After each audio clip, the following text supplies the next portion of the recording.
Nó không có cái gì ơi, nhà ta ở đây nó cho nên giờ thế cho nhà lo, muốn nói hư chưa, cái gì, giờ nhà lo là tuổi thiên giải rồi nữa, thay là sao rồi đó. Hãy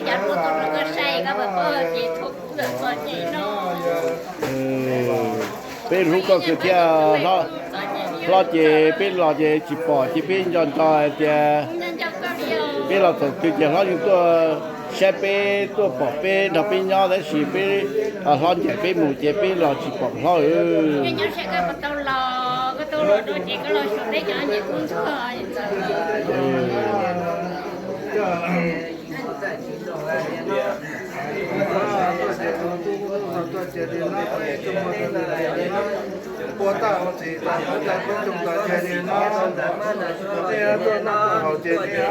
không bỏ lỡ những video hấp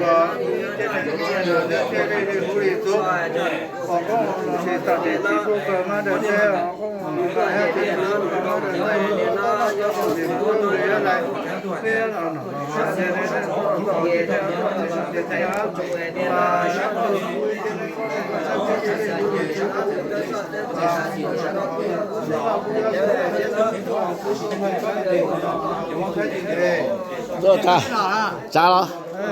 Rồi, đông xe, trong đó tua. Có cái đường tua lên gì ta? Lên sao?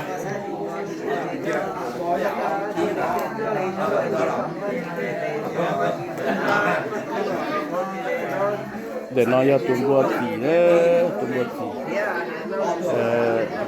thì tụi bùa tua gì tao tụi bùa tụi tua yo như gì tao như tụi gì đấy